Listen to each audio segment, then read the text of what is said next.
Through history, the territory inside the borders of Pakistan witnessed large civilizations, wars, development, religions, and reforms.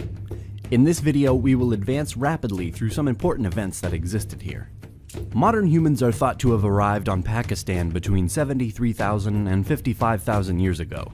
Settled life, which farming and pastoralism, started around 7000 BC. People worked in agriculture and in domestication of animals like goats, sheep, or cattle. By 4500 BC, settled life had become more widespread, and in time evolved into the Indus Valley Civilization, one of the earliest civilizations. Indus Valley Civilization, as well as ancient Egypt or Mesopotamia, was noted for developing new techniques in handicraft, metallurgy, development. It's believed to be the first civilization to use wheeled transport in the form of bullock carts, and also used boats. The route which traversed the Indus Valley, linking the Central Asia, the Indian subcontinent, and the Orient, have attracted people from far places. In the beginning of the second millennium BC, climate change with persistent drought led to the abandonment of the urban centers of the Indus Valley civilization. Its population resettled in smaller villages and mixed with Indo-Aryan tribes, who moved into other areas of the Indian subcontinent in several waves of migration, also driven by the effects of this climate change. The Vedic period, 1500 to 500 BC. As Indo-Aryans migrated and settled into the Indus Valley, along with them came their distinctive religious traditions and practices which fused with local culture. The initial early Vedic culture was a tribal, pastoral society, centered in the Indus Valley, of what is today Pakistan. During this period, the Vedas, the oldest scriptures of Hinduism, were composed. The Vedic tribes remained in the Indus Valley by 6th century BC. These tribes fought against one another and were vulnerable against possible outsiders or invasions. King Darius I of the Achaemenid Empire took advantage of the opportunity and planned for an invasion. The Indus Valley was a major objective for the Persian Empire, and other earlier incursions and campaigns existed in the Indus River. In 518 BC, Darius led his army through the Khyber Pass, eventually reaching the Arabian Sea coast in Sindh by 516 BC. Under Persian rule, a system of centralized administration with a bureaucratic system was introduced into the Indus Valley for the first time. Provinces or satrapy were established with provincial capitals. Also, there is no archaeological evidence of Achaemenid control over these regions, as not a single archaeological site that can be positively identified with the Achaemenid Empire has been found anywhere in Pakistan. We know about the easternmost satraps, and the borderlands of the Achaemenid Empire is set in Darius inscriptions and from Greek sources. In 328 BC, Alexander the Great, at that time king of Macedonia, king of Persia, and pharaoh of Egypt, had conquered much of the former satraps in the Achaemenid Empire up to Bactria. When Alexander died in 323 BCE, he left behind an expansive empire stretching from Greece to the Indus River. The empire was put under the authority of Perdiccas, and the territories were divided among Alexander's generals. Due to the internal conflicts of Alexander's generals, Chandragupta and his Brahmin counselor Chanakya saw an opportunity to expand the Mauryan Empire from its Ganges plain heartland in Bihar towards the Indus Valley between 325 BCE to 303 BCE. Mauryan Empire incorporated today's Pakistan and far beyond in today's Afghanistan. It collapsed around 180 BC, and the Shunga Empire started to exist, but not near the Indus Valley. Here in Alexander's campaigns, many Greeks established in this part of the empire, creating communities and influencing the region with their culture. The Indo-Greek kingdom expanded beyond the Hindu Kush. Their territories covered Panjshir and Kapisa in modern Afghanistan and extended to the Punjab region, with many tributaries to the south and east. The Greek and Indian languages, culture, traditions mixed, creating a very interesting period for this land. Sakas migrated from southern Central Asia into Pakistan from the middle of the 2nd century BC to the 1st century BC.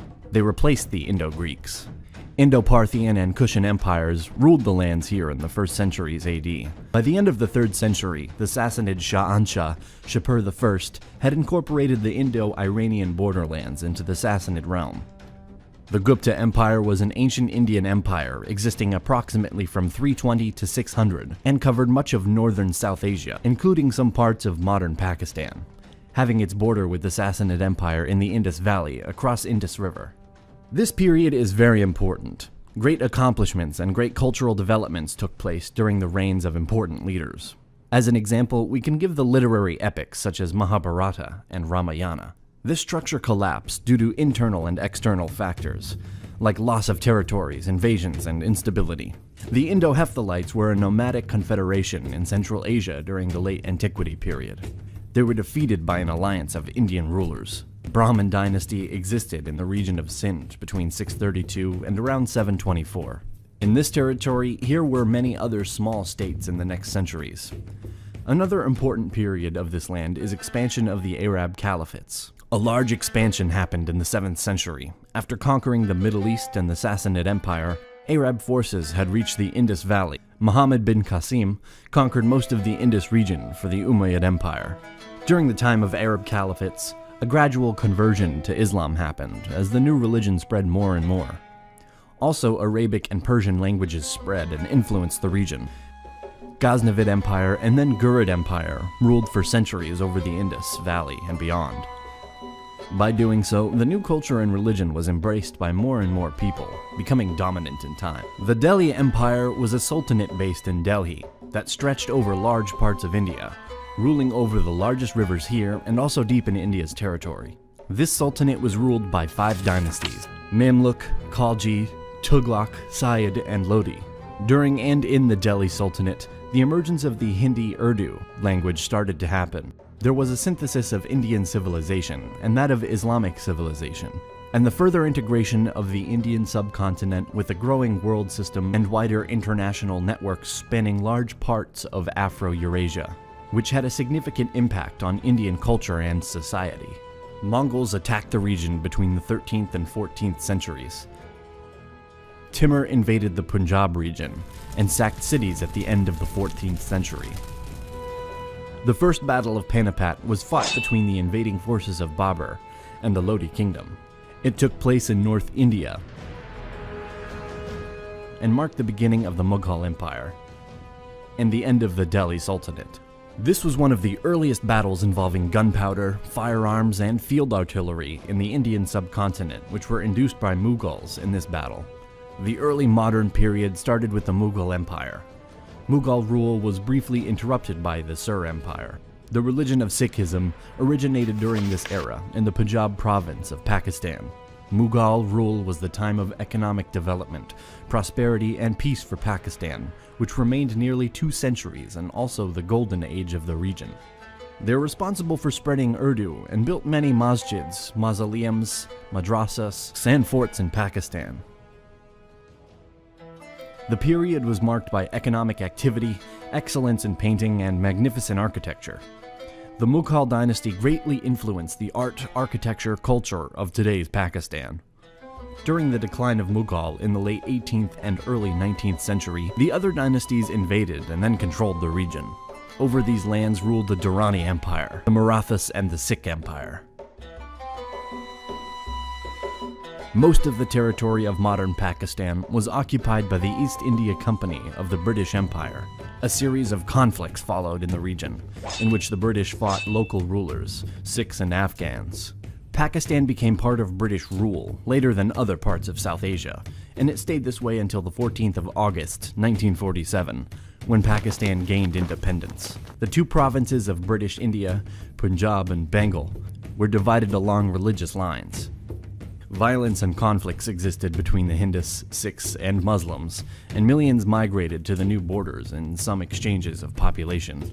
The dispute over Kashmir escalated into the first war between India and Pakistan. Constitution in 1956 led to Pakistan declaring itself an Islamic republic, with the adoption of a parliamentary democratic system of government. Another conflict with India will happen that took place between April 1965 and September 1965. Economic grievances and political disenfranchisement in East Pakistan led to violent political tensions, escalating into a civil war. Then, another conflict with India. Pakistan was defeated in the war, and this led to the Bangladesh independence. Between 1971 to 1977, Zulfikar Ali Bhutto creates an Islamic socialist system. In 1977, after a coup, Zulfikar Ali Bhutto is executed. The Islamic law is imposed. Political crises, new elections, and instabilities existed until this day. Also, an important fact of the period of modern Pakistan is their population boom. If in this region lived 35 million when they achieved independence, by 1990 here lived around 100 million, and today more than 200 million people.